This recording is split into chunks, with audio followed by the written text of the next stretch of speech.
Hello everybody and welcome to the Variety Show, where I pick a little topic to talk about with a variety game in the background.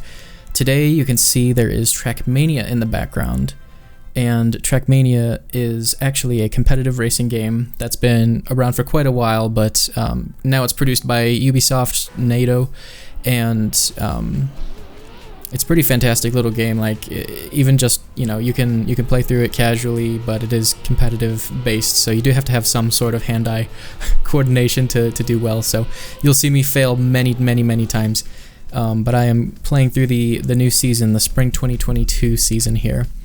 And you're probably wondering, where's the EVE Online videos? I just saw you post like 3 EVE Online videos in a row, and now you're playing this game, Trackmania. So that's kind of what I want to talk about today, is variety and my different hobbies and why I play so many games. So I've always had an interest in a lot of hobbies, even growing up. I mean, I've always loved cars, been a car guy. I like, but I always like building things like Legos, and I liked puzzles and Rubik's Cubes. I got really into magic tricks at one point, so I was practicing lots of magic tricks, and I would set up my laptop and like record myself doing magic tricks to see if they even like looked good or not, and that lasted all about like 2 months, but that actually led into me collecting playing card decks, which I did for a little while, and I've got some really cool playing cards that I like to look at every once in a while, because they're really cool decks, and I like the art and design of them. But basically what I'm trying to say is my attention span changes a lot. I was diagnosed at some point as a child with attention deficit disorder, and I don't even know, like, I don't take anything for it now. I've just been managing it. I used to take medicine, but that was a different chapter of my life. But anyways, I think the great thing about being able to choose, whatever I want, is because that allows me to do what I enjoy doing the most. So you might see like a creator who just focuses in one aspect, and they might have a great time doing that. They play one game and that's their thing. That's what they really enjoy. But I feel like there's a lot of people also that became famous for playing this one game or doing this one thing, and now they're afraid and they feel like they can't branch out into anything else. And I find that like kind of sad a little bit, because you can feel like pigeonholed and you're like worried what's going to happen, and if you try to do something else, but if you're not enjoying what you're doing, then you're like dreading doing it, and you're not putting your all into that thing, So I think it's really important to, at the end of the day, do what you're going to have fun with, especially when you're creating media for the internet. Who cares what someone else thinks? Like, yes, it's the internet, but you should not base your content on what you think someone else thinks. Now, that's completely different from, I'm going to do the same thing because I enjoy it. There's a completely different thing there. So, like, being able to choose what you want to do is just, very liberating to me and to other people. So, I'm going to jump around a lot when I am doing videos like just for YouTube, because I'm going to be showing you and playing what I enjoy playing. So, right now I'm kind of getting into Trackmania again, and been playing a little bit of EVE Online, and I started up that series that I can see going for a little while, and there'll be an update on that later this week. But for now, we're talking about something else, not talking about EVE Online. We're talking about mini games. So I guess I'll talk about my history with Trackmania real quick, since it's here.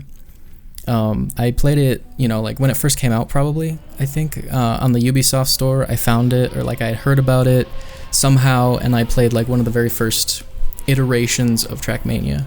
And this is like Trackmania quotes online, if you will, because this is, instead of, making a new game every couple years, Nadeo was, I think, bought by Ubisoft at some point, and was basically told to do this live service game. So this is technically a live service game, but it is free to play, and there's if you want to do like competitive stuff and like play with other people, there's like a small subscription fee, but it's extremely affordable. It's like a couple dollars for a year or something. of being able to play online with other people and do competitive races. But if you just want to enjoy the game, you can do that too. You can try it for absolutely free on Ubisoft. I had played Trackmania for a couple years, and then I got back into it last year because there's this YouTuber I watch called Wirtual, and I like his streaming content on Twitch, and I like his YouTube videos. He's got Wirtual, his main channel, and Wirtual TV, and the TV channel is like his clips from his stream, and then his main channel, he does like these incredible documentaries, just these awe-inspiring stories on Trackmania, and they're just really incredible, really high production value videos. But I like his content. He makes me laugh. So anyways, he's kind of what got me back into Trackmania last year, and also who got me back into Trackmania again now, because now that the new season is out, spring 2022, I saw his video and I was like, oh, I want to play some Trackmania again. So really my interest just kind of follows what brings me, excitement and enjoyment. And I feel like kind of I would almost, when I was younger, like the seasons would change what I was playing. I played League of Legends for about 6 years straight.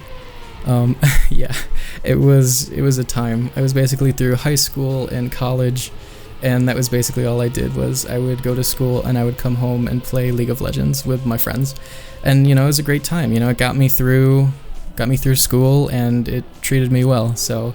And I made some great memories and great friends playing playing League of Legends. I spent I know I did. I'm not even gonna just hard stop. I spent too much money on that game. Probably over the course of 6 years, I spent over $2,000 on just skins. Yeah, it was not great. And I was working like part-time, and so that was like a good chunk of my income. Working as a college student, so it was expensive when it didn't need to be, but I was supporting the game I enjoyed, and that is still something I believe to this day, is if you find enjoyment, or if a game brings you enjoyment, I don't see there's any issue or shame throwing a couple dollars at it if you can afford it, of course within reason, and I don't think a few $1,000s is reasonable, but if you can just contribute to a game within reason and it brings you joy, I don't see much issue in that. So I guess getting back to like the seasons thing, I would play League of Legends like in the summer, and then I would go back to like EVE Online and like just through the winter for a little while, and it just like went back and forth like that for a couple of years, and I just thought that was really funny and interesting, and you can kind of see that by my upload history, some of my older videos about League of Legends, and I think I posted like 1 or 2 about EVE Online like many years ago. But now as I've kind of gotten older and I've got a full-time job and other stuff, I appreciate my time a lot more. Like I value my time way more than I ever did when I was like 5 or 10 years younger. And I feel like my tastes are moving more towards like experiences from games. I get the most out of a game now is like when it makes me feel something, when it makes me feel emotion or like excitement, and of course like that makes sense, when you break it down, a game should be exciting and fun, and it seems like something so basic, but it's something really easy to forget. So I played a couple games recently that would really fit under this category of respecting my time, because it's not like an insanely long game, they're not insanely long games that are going to take me 40 or 50 hours or like try to take my money or anything like that. These are just really well done games that you pay once and you play and you enjoy it. So a couple of these games I'd like to just go over real quick. I played the Outer Wilds, not the Outer Worlds. They had a big issue with that because they released the notification of their game, Outer Wilds, and then Outer Worlds was announced like the week after at E3 or something, and it was just it's kind of unfortunate timing for them. But Outer Wilds, what that is basically like this narrative space exploration, and you're in this like little tailor-made galaxy, and you have to go around and figure out the secrets of the galaxy, but every 22 minutes the star explodes and everything resets. So you're born again, but you retain all your knowledge. So you just keep progressing and keep unlocking bits of knowledge as you progress through the game. And it's just really, really neat. And it has some things built in to help you, so it doesn't drive you completely crazy. But it was just a really fantastic experience, and I have not played the DLC yet. Echo of the Eyes, something like that.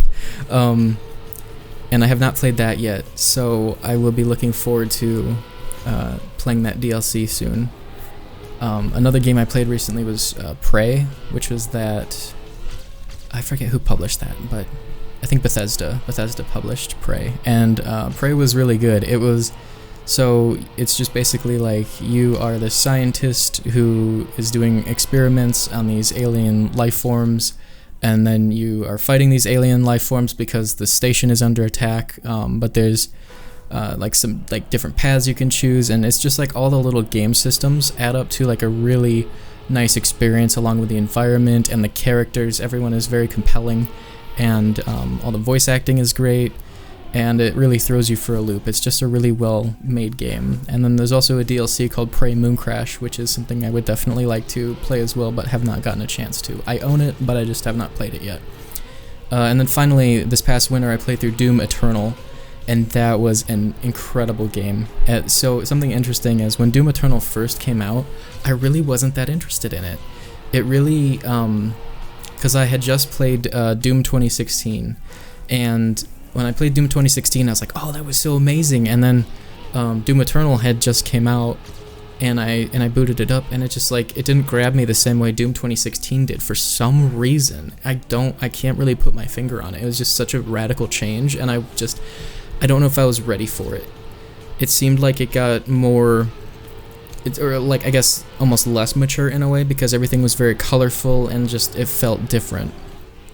And maybe I wasn't ready for that, but I picked it up recently. It's been like a year or so. I forget when Doom Eternal exactly came out, but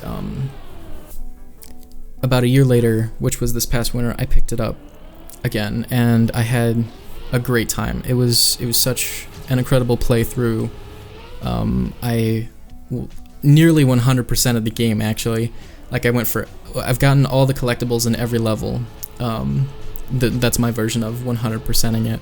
I still need to play through it on like the harder difficulties and get the achievements on Steam, but like, it's like that good. Like, it's a game that I want to 100% and do all the DLC and do that. I've taken a break from it, so I started the DLC, I think, but I have not completed the DLC yet on Doom Eternal.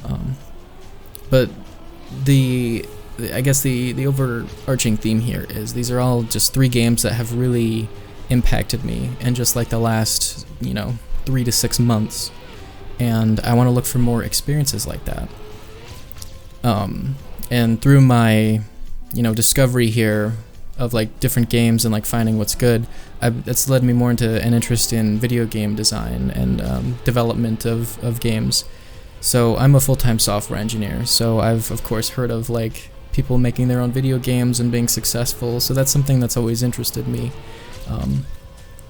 And I'd be lying if I said I haven't tried a little bit of game development, so doing that has led me to some other cool creators on YouTube, like ThinMatrix, who is the guy who made Aquilinox. You can find that on Steam, and DevDuck, who is currently making Dolphin, which is a 2D marine biology RPG. But there's something that I just find very therapeutic about watching these devlogs. They're very chill. They're like almost slice of life. Like, it's not just game development. It's very much focused on productivity and how these guys live their life, and you just get like a little slice of how they live, and it's just really inspiring to see. So they give me a lot of motivation, not just for personal projects, but in my work and my life too, to get things organized. So if I ever really need like an inspiration boost, I will watch some of their latest videos.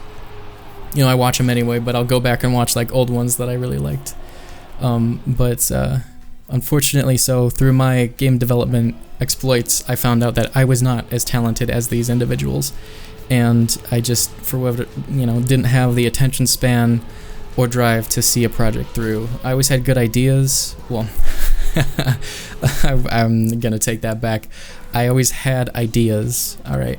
I had ideas for games that seemed interesting and got me excited, but I could just never follow through. Either I didn't have like the right skills, or didn't have the time or patience to do whatever I needed to do to complete these projects. Completing projects is so freaking hard. It's one of like the hardest things ever. But like the satisfaction you get from completing those projects is just immense. Like you can't even describe like the feeling you get when you complete a project like that. So I mean, maybe one day if I feel the motivation again, I'll get back into doing some game development, but I don't see that happening anytime in the near future.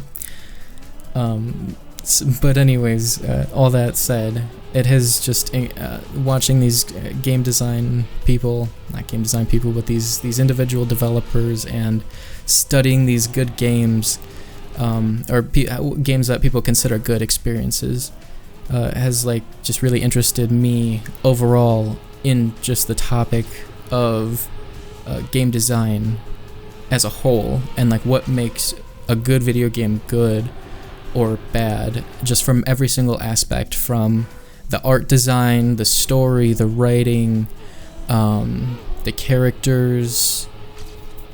The gameplay itself is a big one too. Like, what little things have these game designers done to make your experience that much better?